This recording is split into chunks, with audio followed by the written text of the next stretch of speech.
नमस्कार, मैं श्रुति सिंह। स्वागत है आप सभी का इनसाइड झारखंड न्यूज के इस बुलेटिन में। चलिए जानते हैं आज की खबरों के बारे में। खबरों की शुरुआत करते हैं पश्चिमी सिंहभूम से। पश्चिमी सिंहभूम जिला मुख्यालय स्थित बाल सुधार गृह से मंगलवार शाम 21 से अधिक बाल बंदी फरार हो गए। ये घटना उस समय हुई जब शहर में सरहुल के अवसर पर शोभा यात्रा निकाली जा रही थी।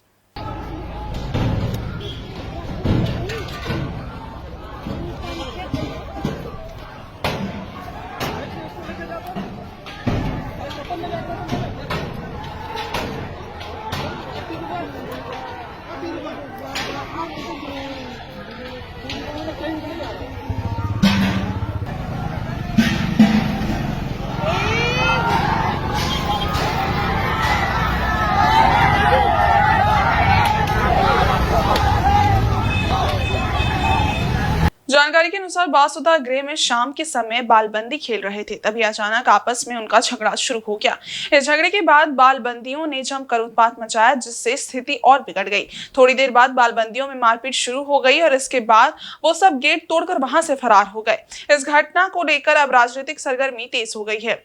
पूर्व मुख्यमंत्री बाबूलाल मरांडी ने इस मामले पर ट्वीट पर पोस्ट करते हुए राज्य सरकार की कानून व्यवस्था पर सवाल उठाए हैं। उन्होंने सरकार को दोषी ठहराते हुए कानून की स्थिति पर चिंता जताई। इसी के साथ ही राजनीतिक दलों के बीच आरोप प्रत्यारोप का सिलसिला भी तेज हो गया है, जहां विपक्षी नेता इसे बिगड़ी कानून व्यवस्था के मुद्दे के रूप में उठाने की कोशिश कर रहे हैं, वहीं झामुमो इस पर कड़ी कार्रवाई की बात कर रहा है।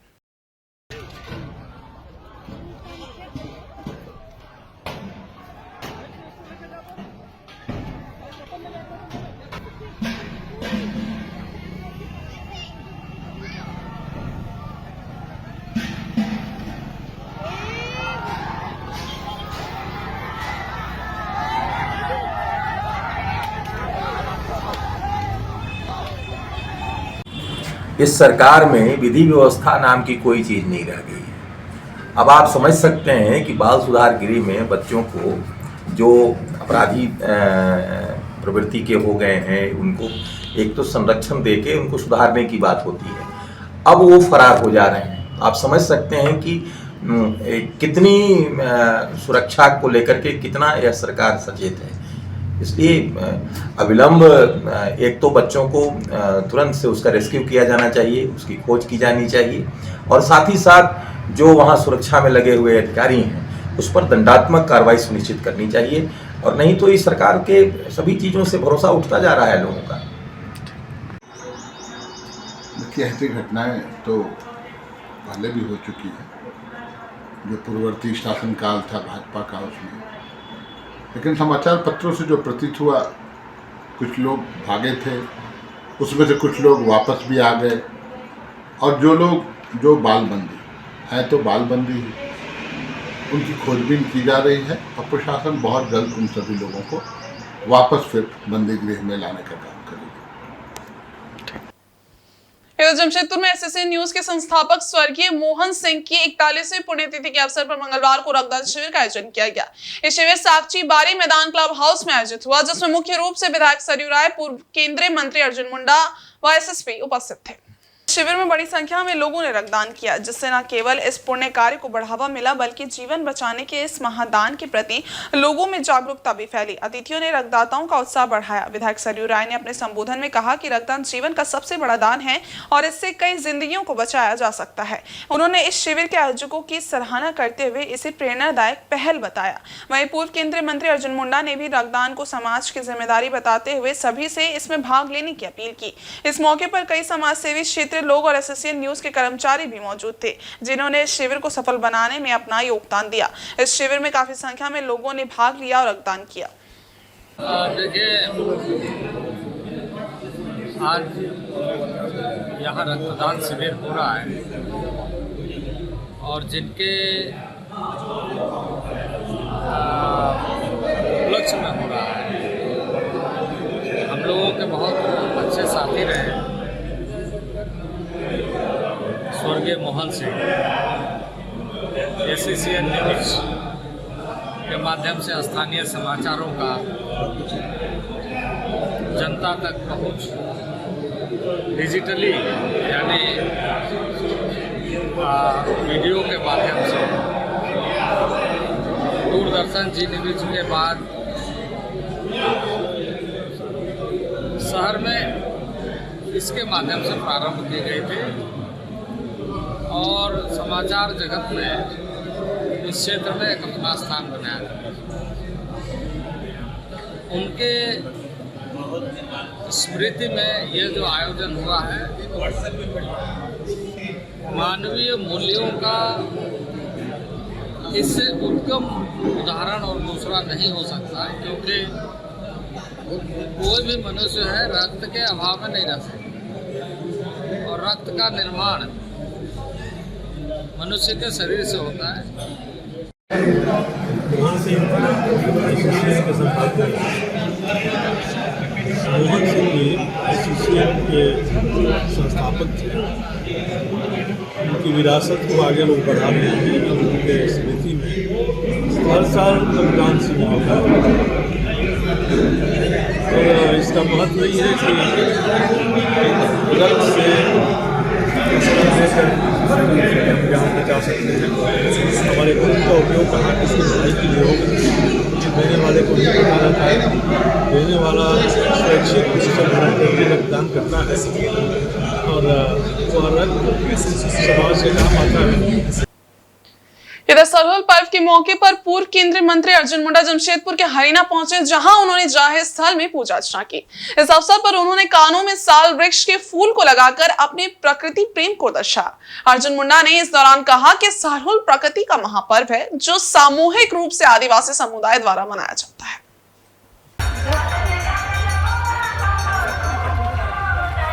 उन्होंने कहा कि जैसे ही साल के वृक्ष में नए फूल और पत्ते आते हैं, आदिवासी पहले इन्हें पूजा के रूप में उपयोग करते हैं।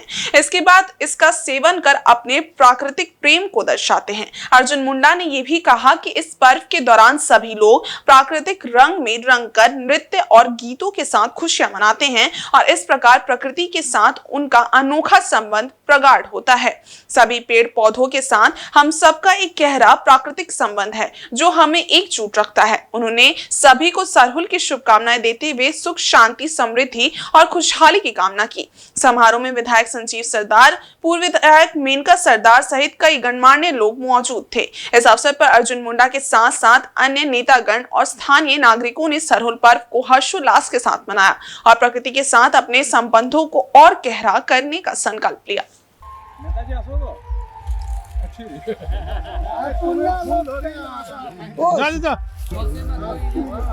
ये प्रकृति का महापर्व सरहुल, सारे पेड़ पौधों के बीच में हमारा अस्तित्व जुड़ा हुआ है। यहाँ जैसे आपको पता है कि ये जो स्थान है, ये हम लोग का उबुर सांडी किली के लोगों का एक बड़ा सा सांदरी है और ये जाहिरा है।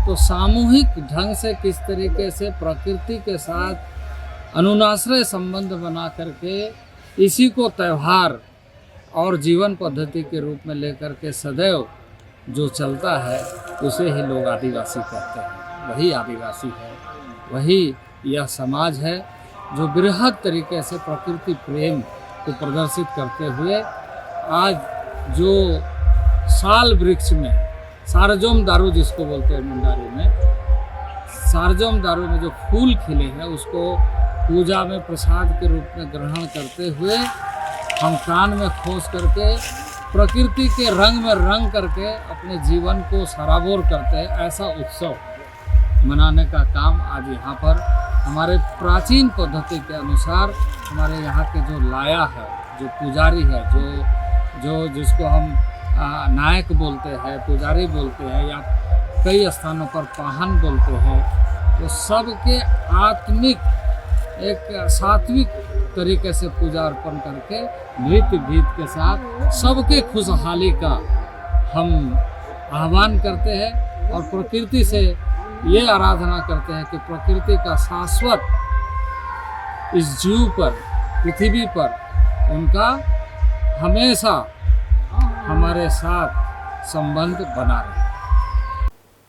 और चांडिल थाना अंतर्गत मानिकुई के समीप बुधवार को एक अनियंत्रित ट्रक गहरी खाई में पलट गया। ये ट्रक टाटा से चांडिल की ओर जा रहा था। गनीमत रही कि ट्रक बीच में ही अटक गया। यदि वो थोड़ा और नीचे गिरता तो सीधे रेलवे ट्रैक पर चला जाता, जिससे बड़ी दुर्घटना हो सकती थी।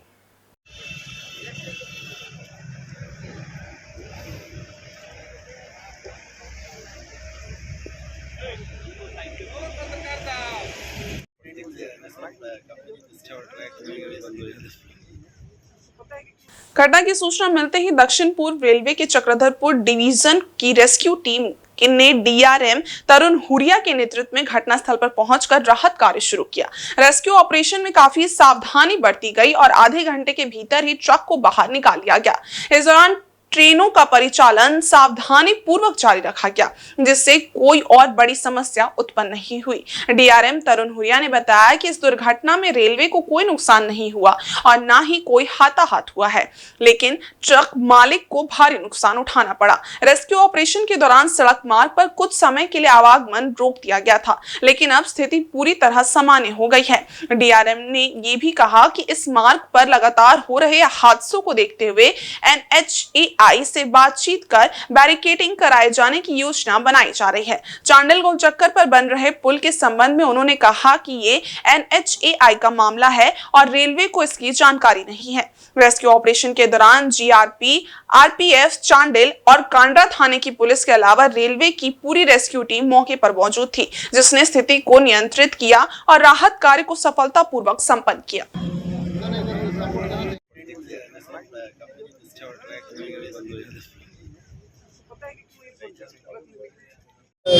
ट्रक जो है वो स्पीड से आ रहा था, यहाँ पे कर्वेचर था रात के टाइम और वो ओवरटेक कर रहा था। ओवरटेक करने में उसका संतुलन बिगड़ा और वो स्लिप करके यहाँ नीचे पे अटक गया और ये अभी जो है हम लोगों ने इसको ट्रक को खिंचवा करके बाहर निकाला है ताकि ये रोड मार्ग भी सेफ हो जाए और रेल मार्ग भी सेफ हो जाए। कोई नुकसान नहीं हुआ, किसी को कोई नुकसान नहीं हुआ, केवल ट्रक के जो ओनर हैं उनको नुकसान हुआ। कितना समय तक चली रेस्क्यू? जी, रेस्क्यू कितना समय तक आप लोग किए? नहीं, इसमें रेस्क्यू का कोई इशू नहीं था, ये तो ट्रक गिर गया था उसको उठा दिया बस, है ना। 9:55 पे शुरू किया था और 10:25 पे ख़त्म कर दिया, तो आधे घंटे मोटा मोटा में हो गया। चलिए, को भी नहीं पहुंची और रोड ट्रैफिक थोड़ी देर के लिए बंद रहा जब ये काम हो रहा था। रोड ट्रैफिक भी आप देख रहे हैं खुल गया है।